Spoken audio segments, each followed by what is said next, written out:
আসসালামু আলাইকুম। ফারজানাস রেসিপির নতুন আরও একটি এপিসোড দেখার আমন্ত্রণ আপনাদের সবাইকে।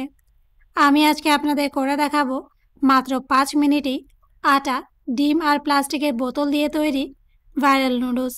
তাও আবার একবার তৈরি করে সংরক্ষণ করে খেতে পারবেন সারা মাস জুড়েই।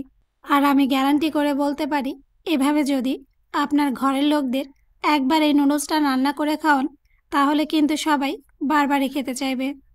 তো আমার রেসিপিগুলো যদি আপনাদের ভালো লেগে থাকে, তাহলে আমার চ্যানেলটাকে সাবস্ক্রাইব করতে ভুলবেন না। আর আমার প্রতিটা ভিডিওর নোটিফিকেশন সবার আগে পেতে বেল বাটনে একটা ক্লিক করে দেবেন। তো চলুন গিয়ে দেখে নিই ভাইরাল নুডলস তৈরি করার সম্পূর্ণ প্রস্তুত প্রণালী। এখন প্রথমেই আমরা নুডলসের জন্য ব্যাটারটা তৈরি করে নেব। তাই এখানে আমি একটা থালা বাটির মধ্যে দিয়ে দেব মেজারমেন্ট কাপের 2 কাপ পরিমাণ আটা, একটু উঁচু করে নেওয়া হাফ চা চামচ লবণ। এখন একটা হুইপ চামচ দিয়ে আটা আর লবণটাকে খুব ভালোভাবে একসাথে মিশিয়ে নেব। মেশানো হয়ে গেলে এর মধ্যে আমি অ্যাড করে দেব নর্মাল রুম টেম্পারেচারের একটা ডিম, 1 টেবিল চামচ রান্নার রেগুলার তেল। এরপর এই সবগুলো উপকরণ খুব ভালোভাবে একটা স্প্যাচুলা দিয়ে মিশিয়ে নেব। মিশিয়ে নেওয়ার পর এ পর্যায়ে নুডলসের ব্যাটারটা তৈরি করার জন্য এর মধ্যে আমি অ্যাড করে দেব মেজারমেন্ট কাপের 2 কাপ পরিমাণ নর্মাল পানি।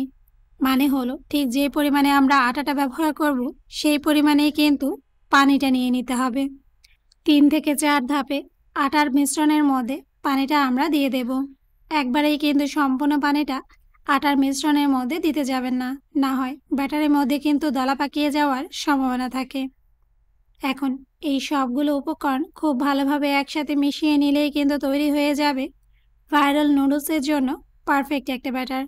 আর আপনাদের বোঝার সুবিধার্থে একটা চামচ দিয়ে ব্যাটারটা আমি আপনাদের ওপর থেকে তুলে দেখাচ্ছি যে ব্যাটারের ঘনত্বটা ঠিক কীরকম হবে। আর অবশ্যই খেয়াল রাখতে হবে এই ব্যাটারের মধ্যে যেন কোনো রকম দলা বা গুটলি অবশিষ্ট না থাকে। এখন কিন্তু নুডলসগুলো তৈরি করে নেওয়ার পালা। তবে তার আগে এখানে আমি নুডলসগুলো তৈরি করার জন্য এরকম একটা প্লাস্টিকের বোতল নিয়ে নিয়েছি। তবে আপনাদের হাতের কাছে যদি এরকম সসের টিউব থেকে থাকে, সেক্ষেত্রে কিন্তু আপনারা এই টিউবগুলো দিয়েও নুডলসটা তৈরি করে নিতে পারেন।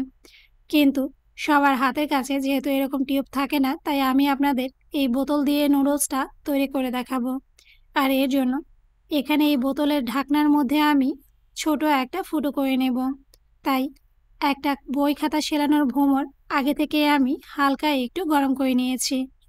এখন ভোমরের মাথাটা দিয়ে জাস্ট ছোট সাইজের একটা ফুটো করে নেব বোতলের ঢাকনায়।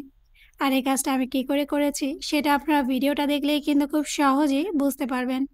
আর এক্ষেত্রে অবশ্যই মনে রাখতে হবে বোতলের ঢাকনার ফুটোটা কিন্তু বেশি বড় করা যাবে না, একেবারে ছোট করেই করে নিতে হবে। দেখুন বোতলটা কিন্তু এখন ব্যাটার ঢুকানোর জন্য পুরোপুরি তৈরি। এখন এই বোতলের মধ্যে এরকম একটা ফানেল ঢুকিয়ে অর্ধেকটা পরিমাণ ব্যাটার বোতলের মধ্যে নিয়ে নেব এবং বাকি অর্ধেকটা ব্যাটার একটা সাইডে রেখে দেব। এখন কিন্তু নুডলসগুলো তৈরি করে নেওয়ার পালা। আর এর জন্য চুলার প্রিপারেশনে চলে যাব। তাই আগে থেকে আমি চুলার একেবারে লো হিটে একটা তাওয়া গরম করে নিয়েছি। এখন এরকম একটা প্লাস্টিকের ব্রাশের মধ্যে সামান্য পরিমাণে একটু তেল বা ঘি বাজিয়ে সম্পূর্ণ তাওয়াটাই ব্রাশ করে নেব। এরপর একটা পাতলা সুতির কাপড় অথবা টিস্যু পেপার দিয়ে তাওয়াটাকে হালকা করে মুছে নেব, যেন এর এক্সট্রা তেলটা চলে যায়।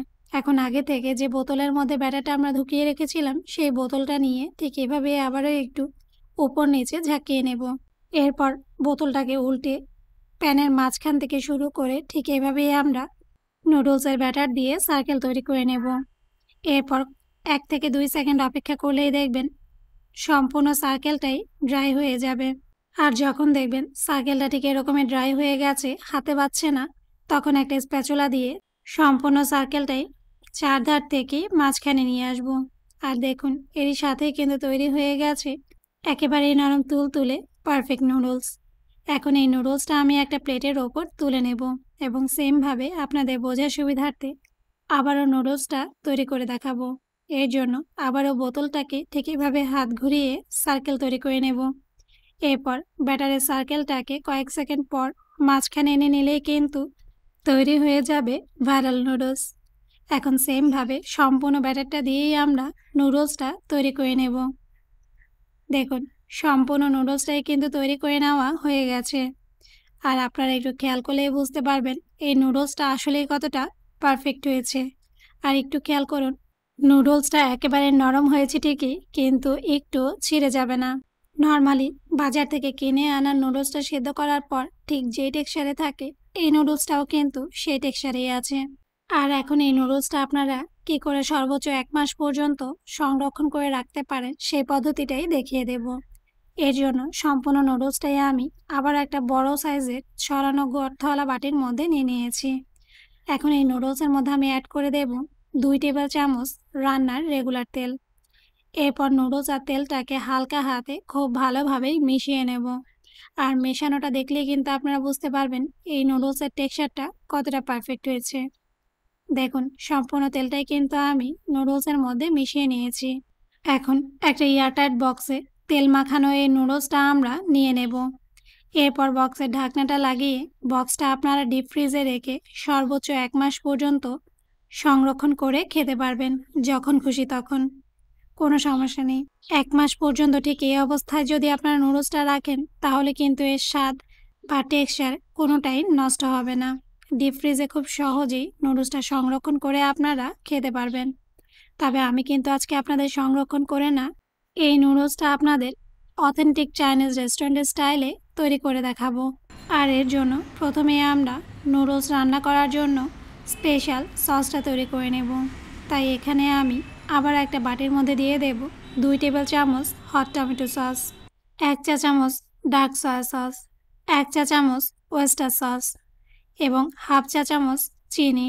আর এই চিনিটা কিন্তু অবশ্যই দেবেন, এতে নুডলসের স্বাদটা বেড়ে যাবে কয়েক গুণ।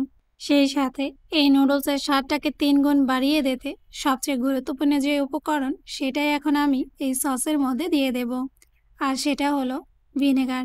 আর এখানে আমি রাঁধুনি সাদা ভিনেগারটাই ব্যবহার করেছি, কারণ রাঁধুনির এই সাদা ভিনেগারটা কিন্তু 100% ফুড গ্রেড। আর এই জন্যই ভিনেগারের গুণগত মান নিয়ে কোনো রকম দুশ্চিন্তা করতে হয় না। আর এই নুডলসটা যেহেতু আমি আমার পরিবারের লোকজনের জন্য তৈরি করছি, তাই অবশ্যই সবচেয়ে ভালো আর বেশি গুণগত মানের জিনিসগুলোই কিন্তু রান্নার মধ্যে ব্যবহার করার চেষ্টা করি। এখন রাঁধুনির এই সাদা ভিনেগারটা দিয়ে দেব আমি মেজারমেন্ট চামচের 1 চামচ। এরপর এই সবগুলো উপকরণ খুব ভালোভাবেই একসাথে মিশিয়ে নেব। আর মিশিয়ে নিলেই কিন্তু স্পেশাল নুডলসের সসটা এখন পুরোপুরি তৈরি। এখন কিন্তু নুডলসটা রান্নার জন্য চুলার প্রিপারেশনে চলে যাব। তাই আগে থেকে আমি চুলার মিডিয়াম হিটে একটা ফ্রাই প্যান বসিয়ে দিয়েছি। এখন এই প্যানের মধ্যে আমি দিয়ে দেব 1 টেবিল চামচ রান্নার রেগুলার তেল। তেলটা গরম হয়ে গেলে এর মধ্যে আমি অ্যাড করে দেব আগে থেকে ফেটিয়ে রাখা 2টা ডিম। এরপর কয়েক সেকেন্ড অপেক্ষা করে একটা স্প্যাচুলা দিয়ে ডিমটাকে স্ক্র্যাম্বল করে নেব। আর স্ক্র্যাম্বল করা এই ডিমটা কিন্তু বেশি ভাজা যাবে না। যখন দেখবেন ডিমটা হালকা একটু ড্রাই হয়ে এসেছে, তখন আবারও একটা চামচ দিয়ে স্ক্র্যাম্বল করা এই ডিমটা একটা বাটির মধ্যে তুলে নেব। এবং সেম প্যানের মধ্যে আমি দিয়ে দেব নুডলসটা রান্না করার জন্য 2 টেবিল চামচ রান্নার রেগুলার তেল। তবে আপনারা চাইলে এখানে বাটারটাও ব্যবহার করতে পারেন। এখন তেলটা হালকা গরম হয়ে গেলে এর মধ্যে আমি অ্যাড করে দেব 1 টেবিল চামচ রসুন কুচি। এরপর তেলের মধ্যে রসুনটাকে কয়েক সেকেন্ড ভেজে নেব। কিছুটা সময় ভেজে নেওয়ার পর যখন দেখবেন ভাজা রসুনে খুব সুন্দর একটা স্মেল বেরোতে শুরু করেছে, এ পর্যায়ের মধ্যে আমি অ্যাড করে দেব মেজারমেন্ট কাপের 1 কাপ পরিমাণ লম্বা ফালি করে কাটা মুরগির বুকের মাংস। এখন মুরগির মাংস আর ভাজা রসুনটা আবারও কয়েক সেকেন্ড একসাথে ভেজে নেব। আর মুরগির মাংসটা ভেজে নেওয়ার এই সময়টা কিন্তু চুলার হিটটা অবশ্যই হাই হিটে রাখবেন, না হয় মুরগির মাংস থেকে কিন্তু পানি ছেড়ে দেবে। দেখুন, কিছুটা সময় ভেজে নেওয়ার পর মুরগির মাংসের কালারটা কিন্তু পরিবর্তন হয়ে গেছে। আর এ পর্যায়ের মধ্যে আমি অ্যাড করে দেব মেজারমেন্ট কাপের 1/4 কাপ পেঁয়াজ কুচি, 2টা কাঁচামরিচ ঠিক এভাবেই আমি কোনাকুনি লম্বা ফালি করে নিয়েছি। আর দিয়ে দেব মেজারমেন্ট কাপের 1/2 কাপ পরিমাণ লম্বা ফালি করে কাটা গাজর। এখন এই সবগুলো উপকরণ আবার খুব ভালোভাবে কয়েক সেকেন্ড ভেজে নেব। ভেজে নেওয়ার পর যখন দেখবেন গাজরটা ঠিক এরকমই নরম হয়ে নেতিয়ে গেছে, কিন্তু গাজরের কালারটা পরিবর্তন হয়নি, এ পর্যায়ের মধ্যে আমি অ্যাড করে দেব মেজারমেন্ট কাপের 1/4 কাপ লম্বা ফালি করে কাটা বাঁধাকপি। এখন বাঁধাকপিটাও আমি কয়েক সেকেন্ড ভেজে নেব। এরপরে এর মধ্যে আমি অ্যাড করে দেব লম্বা ফালি করে কাটা মেজারমেন্ট কাপের 1/4 কাপ সবুজ ক্যাপসিকাম, লম্বা ফালি করে কাটা মেজারমেন্ট কাপের 1/4 কাপ লাল ক্যাপসিকাম। তবে আপনারা চাইলে লাল ক্যাপসিকামের পরিবর্তে এখানে মেজারমেন্ট কাপের 1/4 কাপ পাকা টমেটো ব্যবহার করতে পারেন। আর দিয়ে দেব সবজি এবং চিকেনের পরিমাণ করে হাফ চা চামচ থেকে সামান্য একটু বেশি লবণ, অথবা আপনারা আপনাদের স্বাদ অনুসারেও লবণটা অ্যাড করে দিতে পারেন। এখন আবার এই সবগুলো উপকরণ খুব ভালোভাবে একসাথে মিশিয়ে নেব। মিশিয়ে কয়েক সেকেন্ড সটে করে নেব। কিছুটা সময় সটে করে নেওয়ার পর যখন দেখবেন ক্যাপসিকামগুলো হালকা একটু নেতিয়ে এসেছে, তবে এর কালারটা একেবারেই অক্ষুণ্ণ আছে, এ পর্যায়ের মধ্যে আমি অ্যাড করে দেব আগে থেকে যে নুডলসটা আমরা তৈরি করে রেখেছিলাম 3 ভাগের 2 ভাগ পরিমাণ নুডলস, মানে হলো অর্ধেকের বেশি পরিমাণ নুডলস এখানে আমি নিয়ে নিয়েছি। বাজার থেকে কিনে আনা নুডলসের প্যাকেটে ঠিক যে পরিমাণ নুডলস থাকে সে পরিমাণ নুডলস এখানে আমি নিয়ে নিয়েছি। এরপরে এর মধ্যে আমি অ্যাড করে দেব আগে থেকে স্ক্রাম্বল করে রাখা ডিম, আর দিয়ে দেব নুডলসের জন্য আগে থেকে তৈরি করে রাখা ম্যাজিক সস। সেই সাথে অ্যাড করে দেব 1 প্যাকেট স্বাদে ম্যাজিক মশলা অথবা নুডলসের মশলা। এখন এই সবগুলো উপকরণ আবারও খুব ভালোভাবে একসাথে মিশিয়ে নেব। আর অবশ্যই এই সময়টা কিন্তু চুলা একেবারে হাইতে রাখবেন। এখন আবার এই সবগুলো উপকরণ খুব ভালোভাবে একসাথে মিশিয়ে নেওয়ার পর সব শেষে চুলা থেকে নামানোর আগে নুডলসের মধ্যে আমি অ্যাড করে দেব মেজারমেন্ট কাপের 1/4 কাপ পেঁয়াজ পাতা, 2 টেবিল চামচ ধনিয়া পাতা কুচি। এখন আবার এই সবগুলো উপকরণ খুব ভালোভাবে একসাথে মিশিয়ে নিলেই কিন্তু তৈরি হয়ে যাবে মুখে লেগে থাকার মতো দারুণ মজার ভাইরাল নুডলস। এখন এই নুডলসটা আমি চুলা থেকে নামিয়ে একটা প্লেটের মধ্যে ট্রান্সফার করে নেব।